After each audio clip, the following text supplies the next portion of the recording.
was involved in every aspect of New York's economic system.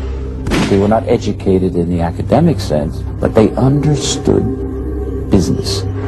Treachery ruled supreme in that family. The treachery that was orchestrated enabled the government to effectively prosecute the leadership of that family.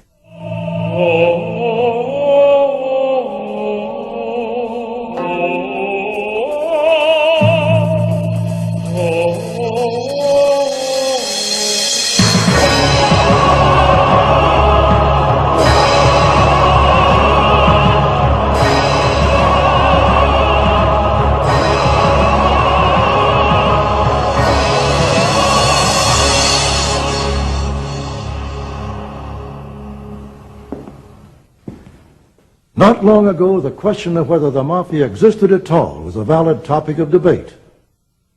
Many people, including FBI Director J. Edgar Hoover, for years denied the very existence of organized crime. And for years, the country's top racketeers were able to elude the justice system.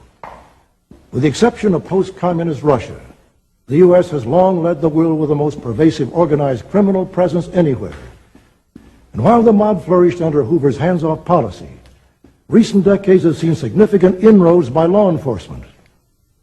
Some say the Mafia has now come full circle, returning to its roots as a loose association of disparate street gangs. None illustrates this reversal of fortune better than the Lucchese Crime Family of New York. Named after the second boss of the family, this organized crime dynasty traces its origins back to the streets of New York City early in the 20th century. New York was a port of entry for most of America's European immigrants. It became the breeding ground for some of organized crime's most notorious members. Al Capone, Lucky Luciano, Meyer Lansky, all came from immigrant families who settled in the Five Points area, a crowded ghetto with a long history of Irish, Jewish, and Italian gang activity. It was here that a diverse bunch of these ethnic gangs coalesced in the early 1930s.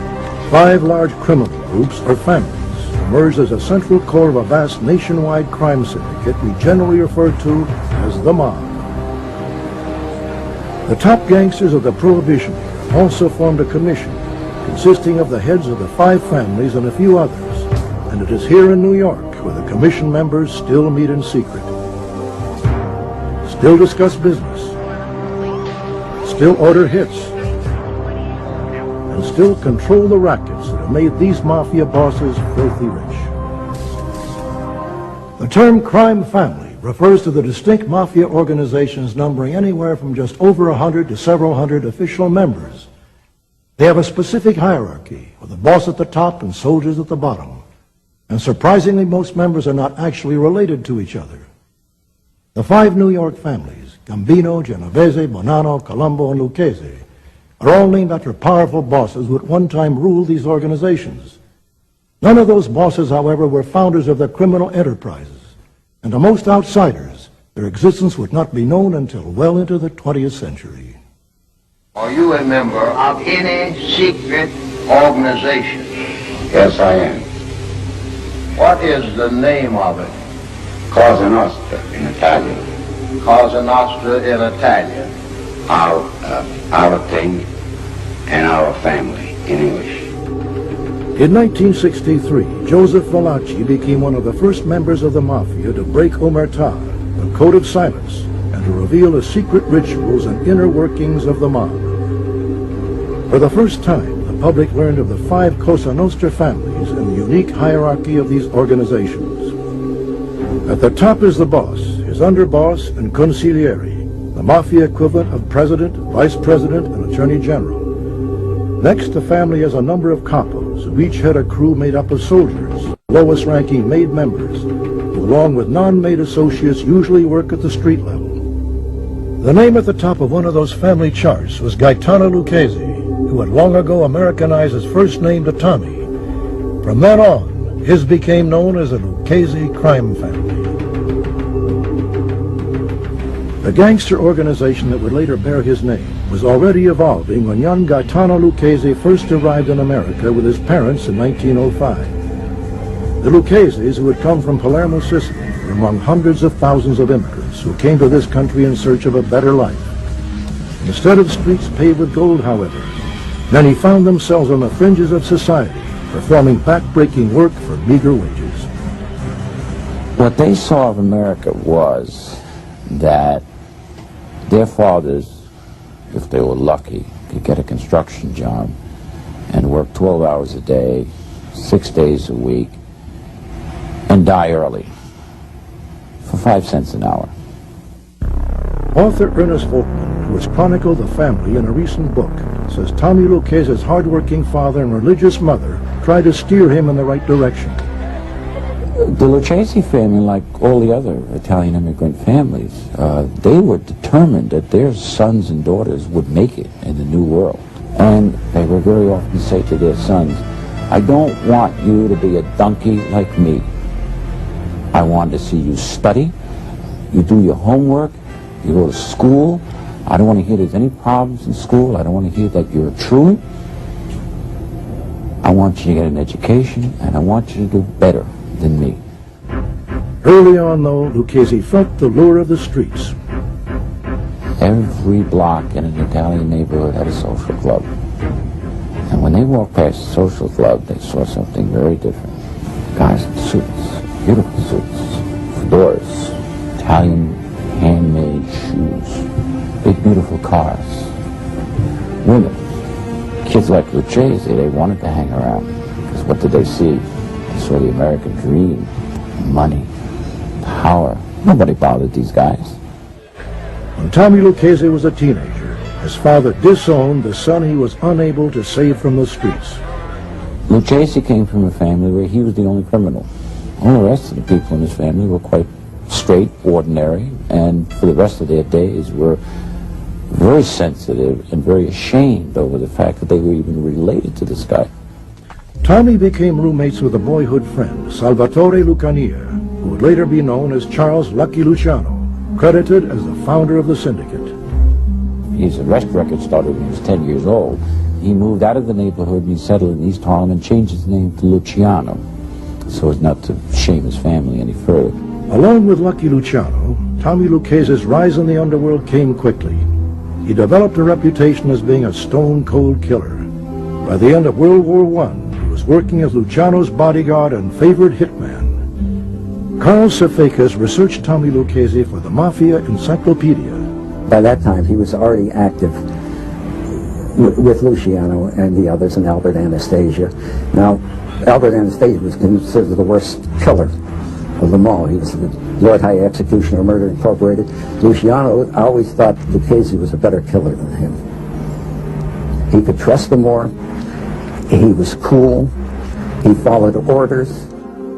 Really, the modern American Mafia, as we know it, was born up on those streets in the boyhood rumbles of guys like Luciano, Lucchese, and Frank Costello, and Vito Genovese. They all knew each other, and they were all in the same, what was called a Borgata. Borgata means like a gang of delinquent boys. East Harlem was a really tough immigrant neighborhood. I mean, it was poor, it was violent, it was squalid, it was crowded. But it also produced Fiorello LaGuardia, and it produced judges, and it produced distinguished businessmen. Why, in an immigrant neighborhood, why do some go into the Borgata and some go to college? We don't know. Lucchese went in a direction quite different than the one his parents imagined for him. His association with Luciano and other hoodlums led him directly into the Mafia, which would be a part of his life from then on. Lucchese, Luciano, and many of their friends eventually became members of the large gang run by Joe the Boss Masseria, a Sicilian who operated out of the Italian neighborhood of East Harlem. Bootlegging was their main source of illegal profit, made possible by the national ban on the sale of alcohol. While supporters of Prohibition had hoped it would cure America's social problems, in reality, it provided gangsters with the opportunity of a lifetime. Lucky Luciano and his criminal associates worked out an elaborate system to import and distribute alcohol all over the United States. Meyer Lansky masterminded the finances. Tommy Lucchese organized the transportation system. Frank Costello handled the bribery of law enforcement and politicians. These were guys who were innovative thinkers. They were smart, they were shrewd, they were not educated in the academic sense, but they understood business. They understood markets. They had all the requisite talents to become great businessmen. But for reasons that we don't quite yet understand, they went in another direction. By the mid-30s, the business of bootlegging had become highly competitive and dangerous, with violent turf wars breaking out all over America. In New York, Joe the Boss found his supremacy threatened by a new Sicilian arrival, the power-hungry Salvatore Maranzano. Maranzano came over and he tried to purify the mob that would be all coming from one part of Sicily, and they would knock off everybody else and control everything. Maranzano trusted only Sicilians from the same hometown as his, Castellammare del Golfo, and the feud between Masseria and Maranzano became known as the Castellammarese War. As the war escalated, younger Americanized Italians and their Jewish gangster partners plotted to rid themselves of what they called the old mustache Petes, whose rivalry they viewed as an obstacle to true wealth. Mario Lansky summed it up best. He said, look, Chevrolet salesmen don't shoot Ford salesmen, do they? He made his point. Why are you shooting each other? There's plenty for everybody. An ambitious and cunning Lucky Luciano pretended to defect to the Maranzano camp. He then lured his old boss, Masseria, to a Coney Island restaurant where Masseria was executed. Reportedly by Vito Genovese, Joe Adonis, Alfred Anastasia, and Bugsy Siegel. Maranzano claimed victory and called a meeting of all the Italian gangsters, proclaiming himself boss of bosses. He then divided up the business amongst those most loyal to him. This was the beginning of the Mafia crime families as we know them today. Maranzano formed 5 specific organizations, okay, and he set them up along the lines of a Roman legion. He didn't call them families. They were set up just like Roman legions. And they were to control strictly the crime within their very specific organized territories. But there were those who found fault with the new system. Luciano and Genovese were under him, but they saw that he was opposed to working with the Jewish mobsters, and if you were in bootleg at the time, you had to be involved with the Jewish gangsters like the Purple Gang that dominated bringing over liquor through Detroit. Meanwhile, Maranzano knew he'd have to get rid of the fast-rising Luciano. But Luciano had sent over Tom Gagliano and Tommy Lucchese as spies in the Maranzano camp. Maranzano was no fool. He knew he had to get rid of Luciano and the whole bunch, and Costello and the others. He had it. So he was planning to kill them all. However, the 2 spies that he trusted very much was Gagliano and Lucchese. Lucchese warned Luciano of the plot. The Luciano loyalists then counter-plotted and sent Lucchese to Maranzano's office on the pretense of having urgent business to discuss. Within moments, 4 Jewish gangsters posing as treasury agents burst into the office and lined Maranzano's men up against the wall. Lucchese fingered the victim, and the assassins carried out the hit on Maranzano. Lucchese ran out, and when the police came, there was nobody there except a dead man. And that cleared the way for the American Mafia to be established. Great criminal vision. Luciano, together with his Jewish mobster partner Meyer Lansky, established a national syndicate of organized crime and a commission to act as governing body. In New York, the 5 families set up by Maranzano were reorganized, and Tom Gagliano was given leadership of one of them, with Tommy Lucchese as underboss. After Gagliano died from natural causes, Lucchese took command and led the family to its most prosperous and peaceful era. Though his main occupation was mob boss, Lucchese kept a low profile and maintained a front in the garment business to camouflage his criminal activity. His loan-sharking enterprise gave him ownership in several legitimate businesses. He lent huge amounts of money to garment manufacturers, desperate to meet commitments to their buyers.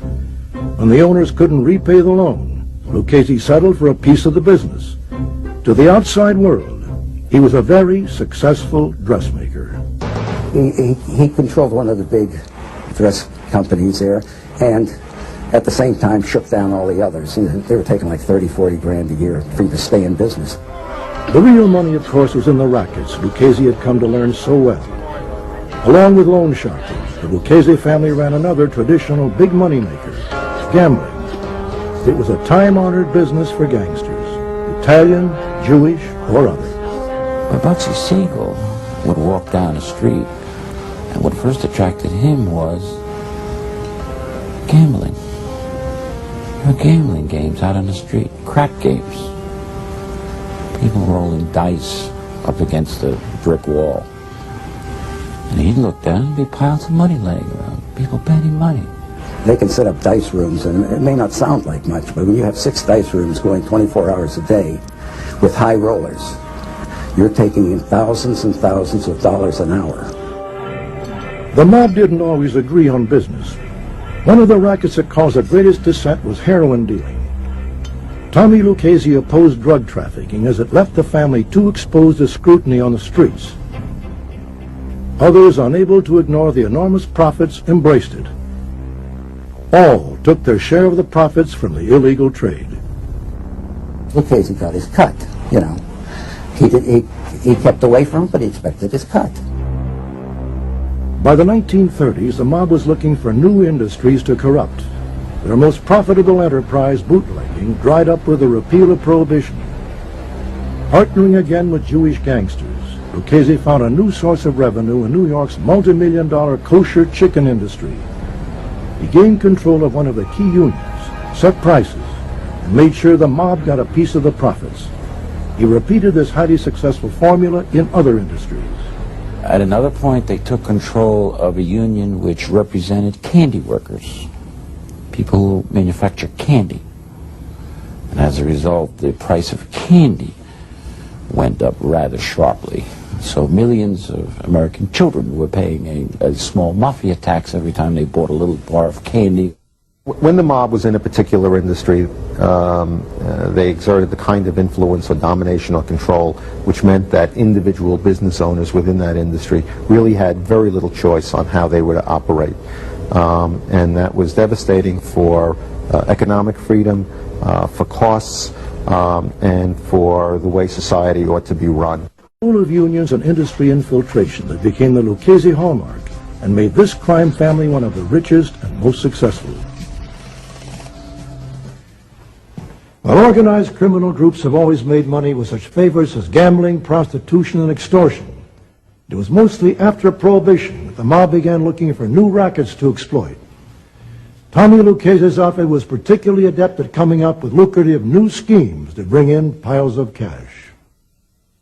They were involved primarily in crimes such as murder, loan sharking, gambling, labor racketeering, obstruction of justice, political corruption. You name it, the Lucchese family was involved in every aspect of New York's economic system. Lucchese learned that the secret to a successful industry racket is to seize control of a key union, then put the squeeze on the business owners. This tactic was especially effective in the garment and construction trades. In the case of the garment center, organized crime, the Lucchese family specifically discovered that there is one key to trucking, that's Teamsters Union. There is one Teamsters Union local which represents virtually all the truck drivers in the garment center. Now, if you take control of that local, as they did, now you've got power. Why is it power? Because if the Teamsters Union suddenly goes on strike, nothing moves. The same was true in construction. As an assistant U.S. attorney, Michael Chertoff learned how the mob operated. They had the ability through the labor unions to stop a job, to delay a job, to make sure that the concrete was delivered in a manner that would be disruptive to the progress of the job. And they knew that by creating these kinds of problems, they could cost the companies millions of dollars. Now, we're talking here about hundreds of millions of dollars. We're talking about four families primarily: the Colombo family, the Genovese family, the Gambino family, and the Lucchese family. But the bosses of these four families had 6 general contractors, 6 construction companies that only these companies were allowed to bid on major projects in New York City.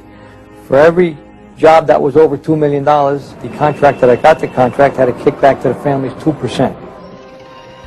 The Lucchese leaders took the construction racket a step further than the other families.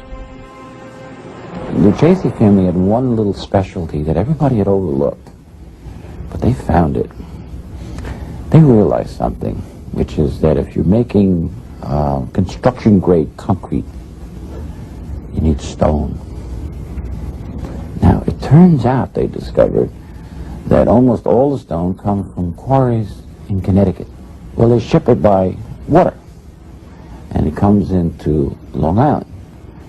But there's only one port in Long Island that handles it and then processes it for construction purposes. Perfect scenario. They got control of the stone business. The Luccheses also monopolized another small but vital union. The Lucchese family got control of the plasters union. It's a small little union. Most people don't even know about it. And it was a union that represented the guys who go in with new construction. They go in and they have the little hods and the plaster. And they plaster up all the walls before the painters come in. Seems like a simple little thing, right? It's a lot of money.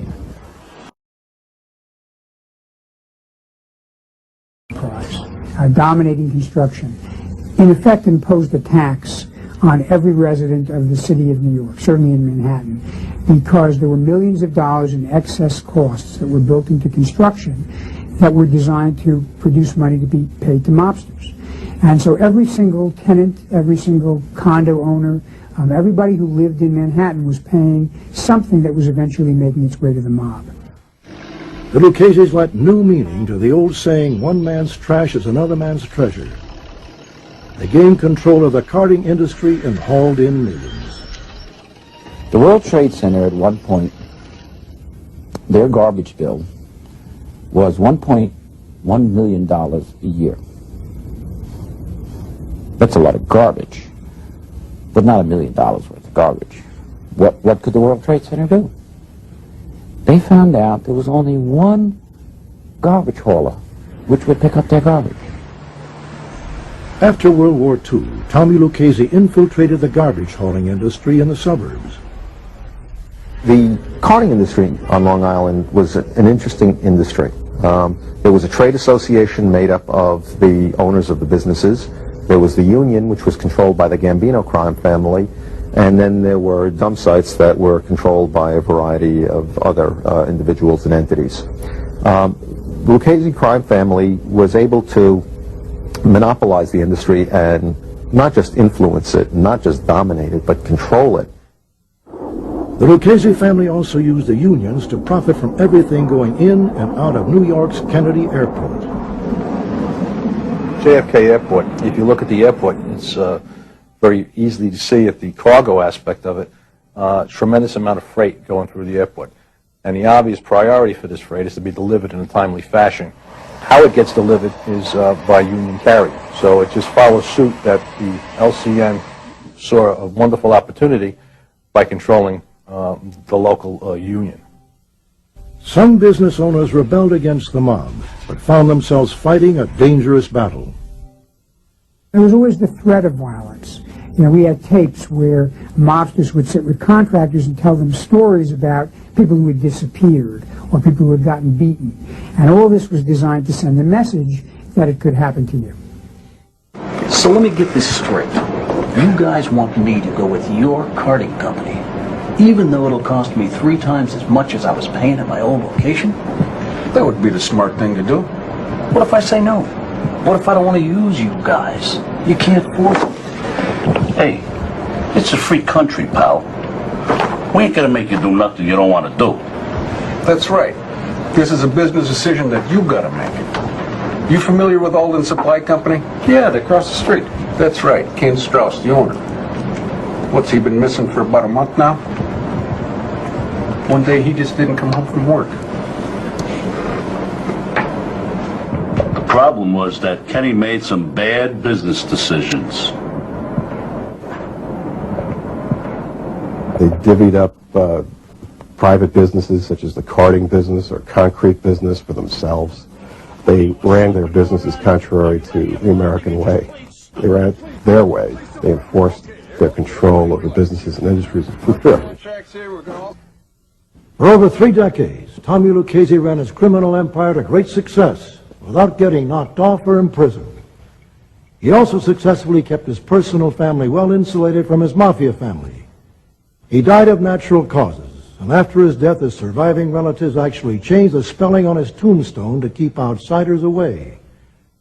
Before he died, Lucchese had one last bit of underworld business to tend to, picking a successor to run the organization. His choice, with approval by the commission, was a protege from the old neighborhood in East Harlem, Anthony Corallo.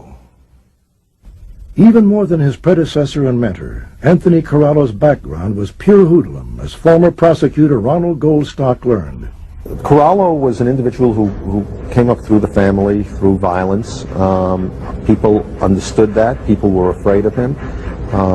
He was a person that was respected, and so for him to head the family was not surprising. There was only one thing standing in the way of a smooth transition of power. Corallo was heading to a prison sentence on a bribery conviction, an unusual event for the mobster nicknamed Tony Ducks for his ability to duck the law. Corallo was a person who believed in murder as a means of accomplishing their ends. He was an individual who grew up understanding what power meant and physical violence could do, and he practiced that from the time that he began criminal activities through his years as a labor racketeer into controlling the family. Corallo began his Mafia career in the Lucchese family stronghold, the Garment District. By the 1950s, he was one of the biggest labor racketeers in the country. He and an associate allegedly put into power the most infamous union boss of all time, James Hoffa. It is a complex area, and a lot of traditional organized crime groups really didn't know how to exploit it. Tony Ducks Corallo, Johnny Diaguardi did. Johnny Dio was the individual who created the paper locals in the Teamsters Union, which enabled Jimmy Hoffa to become the president. Tony Ducks Corallo played a menacing role within the area of labor racketeering. Former FBI agent Jules Bonavolante was also familiar with Corallo. I think if you go back to the McClellan hearings years ago, Senator McClellan himself said that Tony Ducks Corallo was one of the worst racketeers he'd ever seen. In fact, he said that either he or Robert Kennedy stated that Corallo had helped Jimmy Hoffa gain control of the union in New York. The authorities were unable to prove Corallo's role in labor corruption. Instead, when he was convicted in the 60s, it was for bribery. The brief jail sentence only delayed Corallo's appointment as boss. The commission named an interim head, Carmine Tremonti, to run the family while Corallo served his time. After 23 months, Tony Ducks was out, assuming his position at the top of the Lucchese crime family. Under Corallo's reign as boss, the Lucchese family expanded operations in New York's Long Island. Corallo continued the family takeover of the suburban construction and garbage hauling industries, and appointed Sal Avellino as the family's point person in sanitation. Well, Avellino's family had been in the Lucchese crime family. His father had been a soldier in the family. His father had interest in the carting industry. He took them over, and he was an extraordinarily good businessman. It was easy for him, I suppose, because he operated on the wrong side of the law, but he knew how to conduct his businesses, how to conduct the unions, how to conduct the trade association in a way in which would guarantee the mob the greatest amount of money. With big earners such as Avellino under his command, Carlo was proving to be a worthy successor as boss of the Lucchese family. For a while, there seemed to be no end to the river of cash. Tony Dux and his associates were already in the sights of the law, however. After the eye-opening testimony of Joseph Valachi, war on the Mafia became a top priority for law enforcement. And yet guys at the top like Carlo felt no fear. The authorities were learning that traditional methods of fighting crime had no long-lasting impact on the mob. For decades, gangsters operated with virtual impunity. On a local level, law enforcement was corrupt from top to bottom. At the national level, a limited war was fought by the Federal Bureau of Narcotics, while the FBI, under the rule of J. Edgar Hoover, officially said there was no mob. For a long time, until he was embarrassed into admitting the existence of organized crime, Mr. Hoover refused to admit even the existence of organized crime. Various explanations for Hoover's position include persistent rumors of a secret personal life, and that the mob threatened to expose his lifestyle. For sure, Hoover was more interested in wars he could win for the benefit of the media. He was preoccupied with high-profile bank robbers and became obsessed with rooting out communists. The Communist Party of the United States is a fifth column, if there ever was one. It is far better organized than were the Nazis in occupied countries prior to their capitulation. They are seeking to weaken America.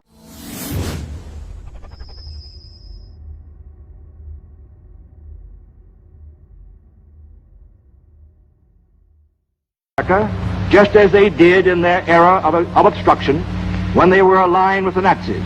Their goal is charging a person with being a member of a mafia family was unheard of because of the difficulty the government would have in trying to prove that. They didn't have the inside witnesses. They didn't have the tape recordings of discussions between members of the mafia who would recite the names of the families or the leadership, who they might be, or the positions held by this guy and that guy. That came later. Hard jail time was the furthest thing from the minds of the wise guys. But that too was about to change. After years of operating independently, local, state, and federal law enforcement agencies began cooperating. Ronald Goldstock headed the New York State Organized Crime Task Force in the 80s.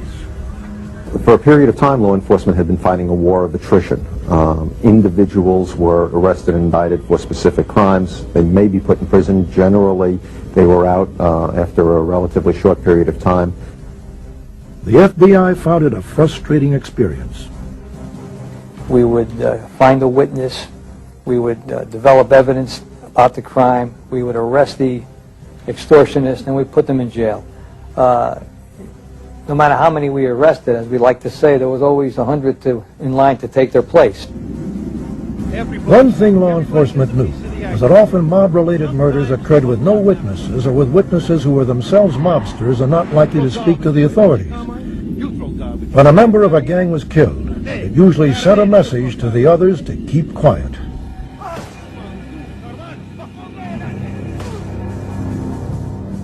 That all changed with the RICO statute and electronic surveillance in 1968 and 1970, and other methods of dealing with problems of organized crime, where you could look at them as groups of individuals committing patterns of criminal activity. Greg O'Connell and other prosecutors recognized the importance of the RICO statute. The racketeering statute was a brilliant invention which enabled the government to charge not just a specific isolated offense of larceny or an arson or a payoff or a bribe or a murder in isolation, which is the way the country operated up until that time. What this offense allowed was the prosecution of an actual organization. You really can't catch the leaders of organized crime on the streets. That's not where they are. Where they are is in social clubs or in restaurants, planning the activities that the soldiers and the captains are going to carry out. We would plant mics in clubs, in bars, in restaurants, in homes, in different rooms. We would book telephones. all by court order. One of the things we were looking to do was to use the RICO statute to indict the commission, the heads of the 5 New York crime families. The Organized Crime Task Force had extraordinary information as to the Lucchese family and some evidence as to the heads of 1 or 2 others. The FBI had bugs in on the heads of 3 families at the time. And so if you combine the 2, there was a mountain of evidence that could be used to indict and convict all of the family bosses. The New York City Police Department and the FBI began working together with a common goal. Rich Sita was a New York detective on mob duty. At this point, a marriage was made, if you will, between the FBI and the New York City Police Department Organized Crime Investigation Division, where a commitment of detectives were assigned to FBI squads. And those squads were dedicated to investigations, proactive investigations into organized crime families in the New York City area. I personally don't believe we could have done the job that we did without the help and assistance of the New York City Police Department. They had an ability to do things from their days on the street as cops and their experience that we could not do. We as agents could not do. We complemented each other beautifully, and it couldn't have been a better match. And without them, as I say, we would have never succeeded as well as we did. One of the most significant achievements of the joint effort was the planting of a bug in the Jaguar belonging to Lucchese capo Sal Avellino. Investigators learned that Tony Ducks routinely rode with Avellino to discuss Mafia business. Why we only got 150 trucks running when we used to have 300 trucks running this zone? They got half of that on the other side, Tony. I mean, come on, we're doing the best we can. Busting my chops here. Yeah, well, this is our bread and butter, you know that. I want to keep it that way. This is the business that brings in most of the money. They knew the car would be the key to their investigation. But planting a bug in the mobile Lucchese headquarters was not going to be easy. The car was constantly garaged at Sal Avellino's home. When parked away from home, it was never left unattended. And when being driven, Avellino drove deliberately circuitous routes to throw off any would-be tails. Members of the task force waited for the right moment. Meanwhile, the team practiced the bugging procedure, working with an identical car and hoping for a break. In under 15. Ready? Go!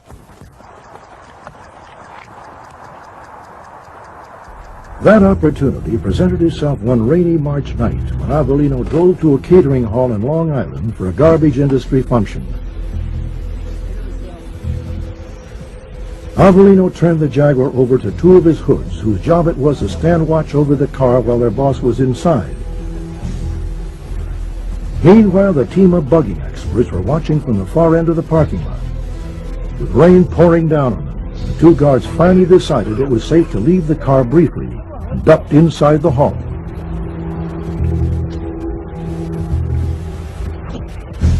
That's when the task force men made their move. They scaled the fence and dashed towards Avellino's car. In one motion, they opened the door and went to work on the dashboard, while one of the team kept watch with a walkie-talkie in back in case anyone approached the car. Within minutes, they had planted the bug. And just as quickly as they got in, the team exited the car and closed the doors, being careful not to leave any telltale drops of water inside. When Avellino left the catering hall later, his 2 bodyguards helped him into the car, none of them suspecting even remotely that the Jaguar had been tampered with. The bug immediately began yielding some of the most useful surveillance audio ever. Investigators knew that the majority of mob bosses did not pass on the business to their own sons, most preferring to keep their real family separate from their Mafia family. They also knew the commission officially forbade heroin dealing. The bosses felt the stiff drug sentences would tempt those arrested to turn and testify against the Mafia. Conversations recorded in the JAG confirmed those findings. Here, Tony Ducks and Avellino can be heard discussing the merits of inducting their sons into the Mafia. Andy Russo just made his other son, the eldest one. Wait. I guess on the last, recently, I don't know when, I mean, you know, in the last year. Oh, that kid, huh? Yeah. He made his two sons. So they'll make him kid? No, not now. I mean, not my thinking right now is no. Might change 5 years from now, 10 years from now, but right now my thinking is no. You were talking about that the other day with Tom. I didn't know it was it's 3 o'clock. And their feeling is that if this life was good enough for them, why isn't it good enough for their son? Who said that? Well, they got to be feeling that way. They got to think that way. Who? Tom said that? No. Tom said he would never, if he had a son, he would never say, Tom feels like you feel. Tom says, no, I would never make my son. Right? As long as you live it. What happens if your kid knows all these types of people, this scum, and you get your kid like he's in a union and stuff, and he knows all these people, what would you do? Like he gets involved here, gets involved there. No, they're not crooked, you know? What happens if some of these fucking shit eaters think they got, that they figure they got something coming? Or they're going to annoy him, or they you know, that's that type of people. Yeah, you know? I'm just talking out loud. And here, Carallo is blunt about what to do with Mafia members found selling heroin.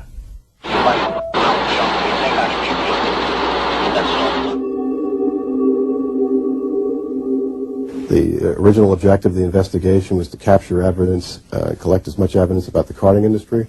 Well, what do you know? They caught conversations of the boss of the Lucchese Crime Family speaking about a variety of crime family interests, including the concrete case. And those tapes were the foundation for what was later known as the Commission case. This was the effort by the U.S. Attorney's Office to bring down the heads of all the New York crime families. Michael Chertoff was the lead prosecutor. What the case did was we essentially proved the activities of the Commission over a 50-year period. We had evidence about the famous 1957 meeting of the bosses in Appalachia, New York. We had evidence of other Commission meetings. And we actually demonstrated members of the Commission engaged in dividing up the proceeds of extortion in the construction industry in the city of Manhattan. Bosses and their lieutenants sitting down and talking about how to cut up the money that they were receiving from concrete companies that were paying off on every contract that they engaged in Manhattan. Basically what the Commission did was divide up every contract involving the pouring of concrete that was over $2 million in value among the 4 families. The Bonanno family was cut out of that conspiracy. And every job would result in a payment of 2% of the contract price to the bosses, who we then divided up among the various families as their share of this extortion operation. We also proved that the Commission had authorized the murder of Carmen Galante, who was the boss of the Bonanno family in 1979, and we did that in the old-fashioned way. We used fingerprint evidence, we used eyewitness evidence, and we used circumstantial evidence from videotapes and photographs. And with that evidence, the wiretaps, the physical evidence, the fingerprints, we were able to put together a picture of the activities of the Commission really going back to the early 1930s. When the case ended, the top ranks of the New York Mafia were off to prison. Tony Ducks was sent away for the rest of his life. It was a milestone in the war against organized crime. All of us who worked on the case knew it was going to be a legendary case. This was the top echelon of the Mafia. For the first time, we were going to prove the existence of a commission, that there was a nationwide syndicate. We were going to prove events that had occurred 30, 40, 50 years ago that one had read about but that had never actually been established in court. We knew that to take down the bosses, who were long viewed as the most secretive and the most hidden and the most powerful members of organized crime, would be a devastating blow. And at the end of the case, when every single defendant was convicted on every single count, I think we felt we'd achieved a victory that was really remarkable. Subsequent to his conviction, along with other top mobsters, Tony Ducks Corralo was handed a 100-year prison sentence. His 2-decade term as boss of the family was finished. When he turned over the reins of power to Vic Amuzzo, Corralo probably didn't know that he was indirectly contributing to the downfall of his own crime family, and to a certain extent the entire New York Mafia.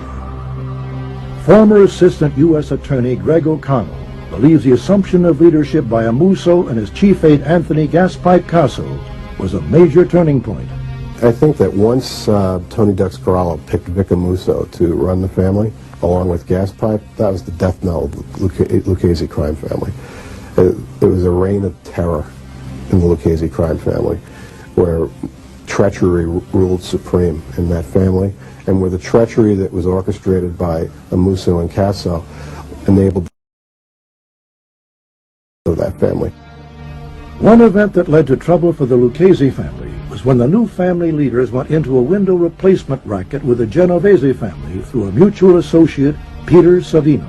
What happened was Peter Savino, as a Genovese associate, who was directly associated with a guy named Jerry Papa, who was then a soldier in the Genovese crime family, were looking for a business to enter, not just any business, but some profitable business that they might know something about, and they were experienced in construction. And Peter Savino had met someone who was involved in the window replacement business and thought that might be a lucrative industry for him to enter. In the 70s, we all experienced the oil shortage and the dramatic rise in pricing in fuel oil and gasoline. And it became readily apparent that it was cost-effective to replace windows in your home and in businesses to offset the price of heating.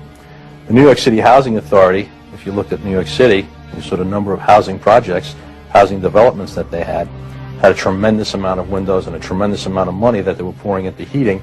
As a part of a program to better insulate the buildings and reduce energy costs.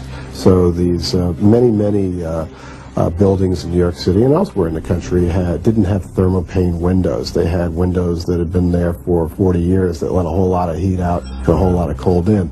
It didn't take the LCN very long to figure out an angle, and the angle was to have selective installers bid rig, get the bid, and then assess them a price of $2 per window for labor piece. If you multiplied the number of housing developments by the number of windows in place that have been replaced, you can see the significance of this windows case. While Vic Amuzzo and Tony Casso waited for profits to pour in from the window racket, the law began to catch up with them. A murder investigation led authorities to victims buried under Peter Savino's factory.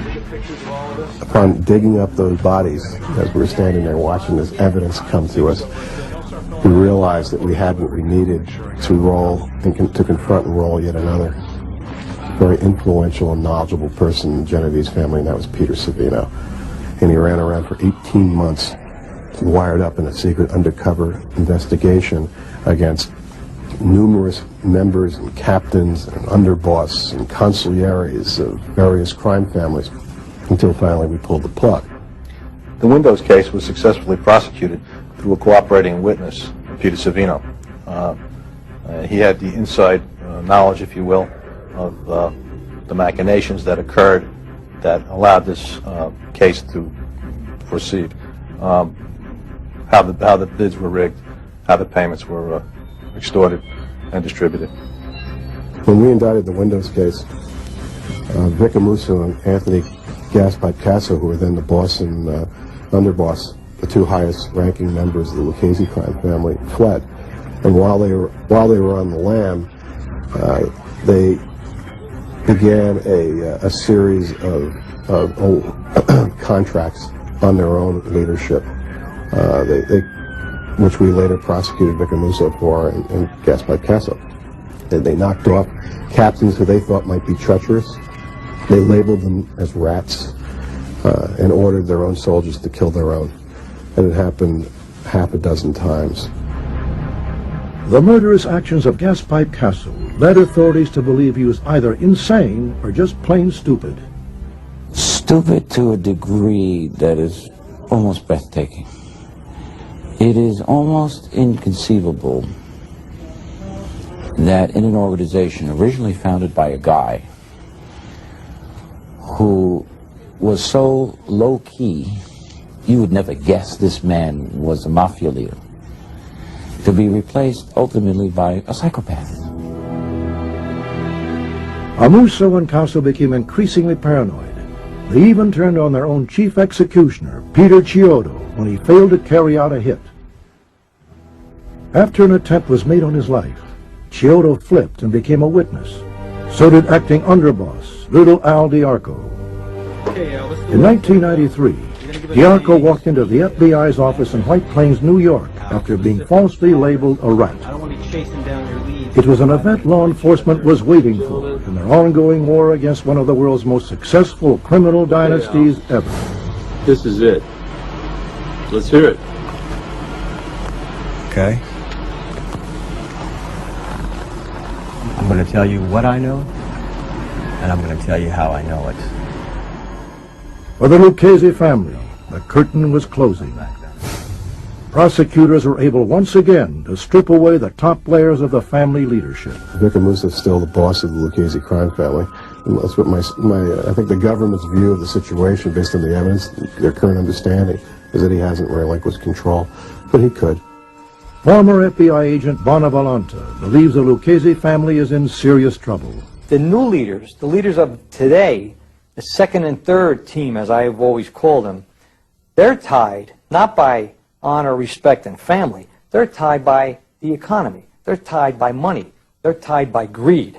And greed and money, those ties are much easier to break than honor, respect, and family.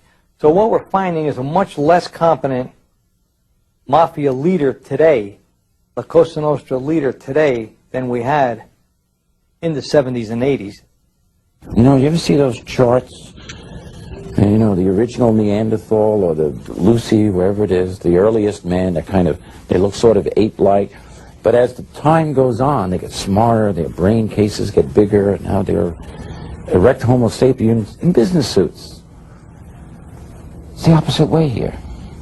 Turn it around. We start from criminal genius over here to caveman on this side. There's a reverse descent going on.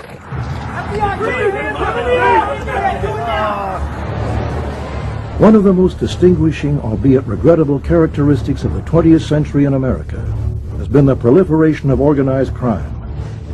From the Tommy gun-wielding gangsters of the Roaring Twenties to the all-powerful dons of the Godfather era, to the silent and insidious control the Mafia had over everyday life in the 60s and 70s. In just the last decade and a half, though, law enforcement has finally been able to make some real headway in their ongoing battle. Though Thomas Dewey promised to rid the country of the mob, and Robert Kennedy made the same promise decades later, it has only been in recent years that new laws and new approaches to fighting organized crime have started to pay off. Federal, state, and local police have finally figured out how to work together effectively. Legislators have at last given prosecutors laws with teeth. The once powerful dynasty that was the Lucchese family has also been affected by cultural changes since the early 1900s. Old world traditions transplanted in the land of opportunity provided just the fertile conditions needed to produce such criminal masterminds as Lucky Luciano, Meyer Lansky, and Gaetano Lucchese. Later replacements for the founders of the National Crime Syndicate seem to have taken a Darwinian step backward. You know, the leaders all went to jail for 100 years.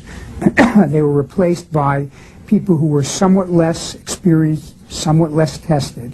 And then in all the subsequent cases that were made, that group of leaders was taken out and sent to jail. And what we have now is a leadership of the mob that is, I think, really only a shadow of what it was 10 years ago. They're less experienced, they're less sophisticated, they're less skillful at organizing, and really they're more glorified street thugs than the kind of sophisticated organized crime businessmen you had in the early and mid-'80s. And the turnover has become more rapid and they haven't matured as leaders. But also, when the mob realized that the government was effectively targeting bosses, all of a sudden some of the brightest people in the mob didn't want to be bosses anymore. And you started to hear that they were having difficulty, finding the top captains to take the promotions. The big earners, the really shrewd criminal operators wanted to keep a lower profile. They didn't want to be promoted.